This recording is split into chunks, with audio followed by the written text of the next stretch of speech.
Good morning and thanks for joining us on TVC Breakfast. Now, Nigerians, I'm Ibrahim Shita, and it's a beautiful morning. Lovely to be here this morning. I'm not the only one in the studio. I'm with Theophilus Elama. It's good to see you, Theophilus. It's good to see you, of course. Good to be here. It's a Friday.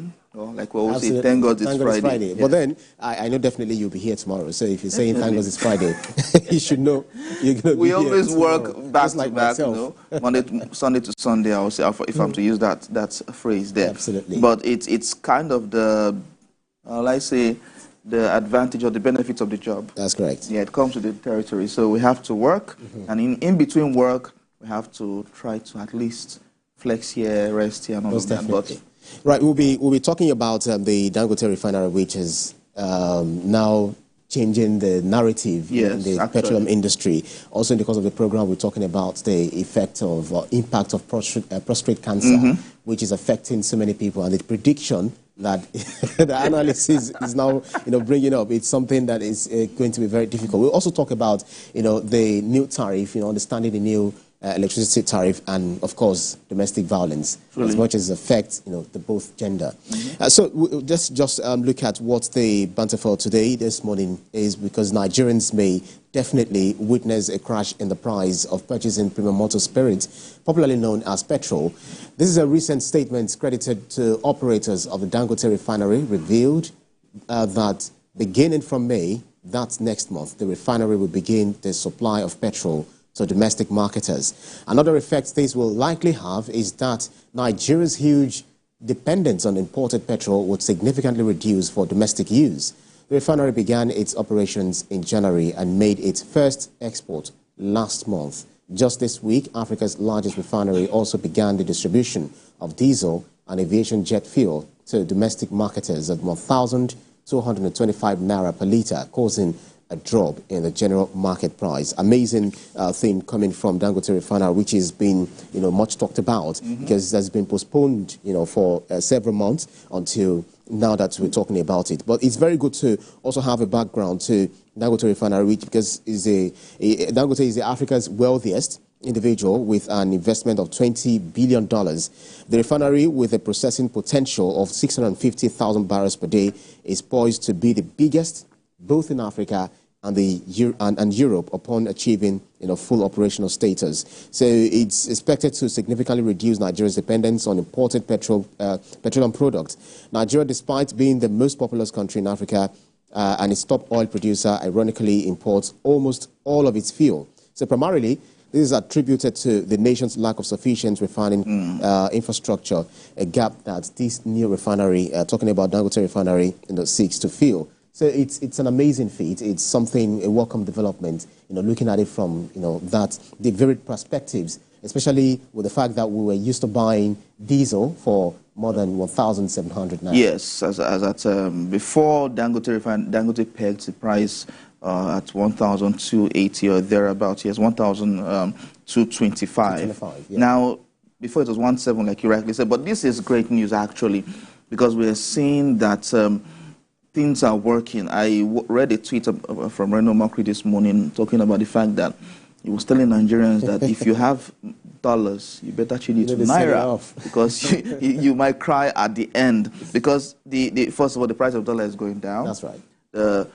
With the coming on stream of Dangote Refinery, it will further go down. So if you have your dollars stored in your house or in your bank account, it means that with time we might see that we're praying so now. Might see that dollar goes down to about 800 naira to a naira, or even 600. Even way below. Even way below that. And the opening of this petroleum market is interesting, because we see that actually the markets can be opened. Just like what happened in telecoms during the Obasanjo era, this can happen. And of course, I like the fact that some other people, some people have refining license, and some people have license for modular refineries as well. So if those ones come on stream, of course, especially with the Port Harcourt refinery to come in on stream very soon, once all of those comes on stream, Warri refinery, we should see a significant drop in the price of petrol and diesel. Of course, we might see at a point competition will come into place, and it might reduce significantly, maybe to about 300 or 350 naira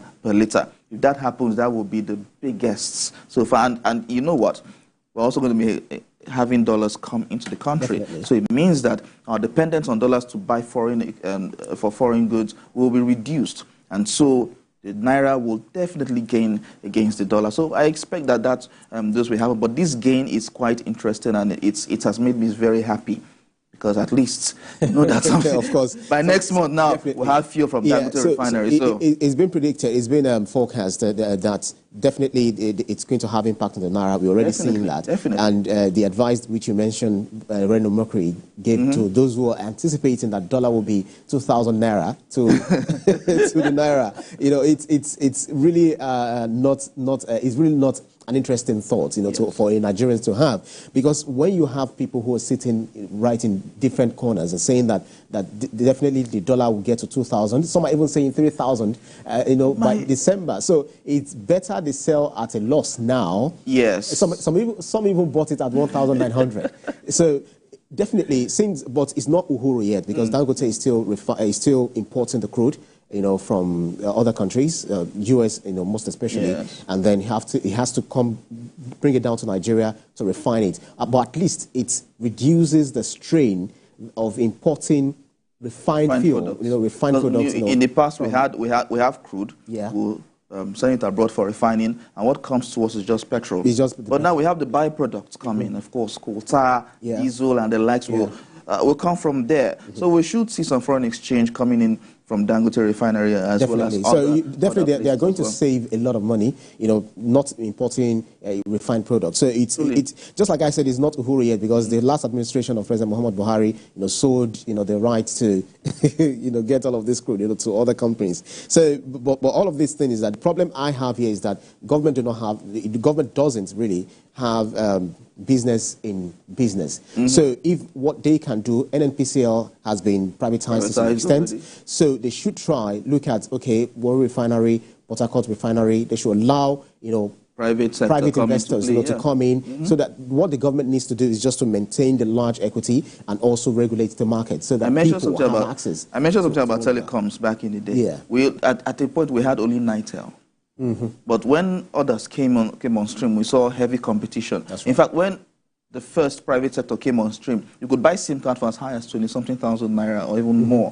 But now SIM card is close to free. I remember then, you know, my dad bought this phone for 36,000 naira. But now, how much is the SIM card? It's quite 200 naira. They won't beg you get it for free. So what you just need to do is just keep recharging. So let's see how this is going to pan out at the end of the day, because it's good news for Nigeria. We want to see the oil, you know, come down. The Jet A1 already being used. Yes. Diesel also, you know, crashing the price. PMS. Definitely we'll see what Dangote is going to be doing. Jet A19. So it means that the price of tickets will significantly reduce as well. So people can travel more. And we just hope that once the price of the fuel goes down, we do not see a lot of traffic in Lagos. All right, then, let's bring you more updates on some other news stories happening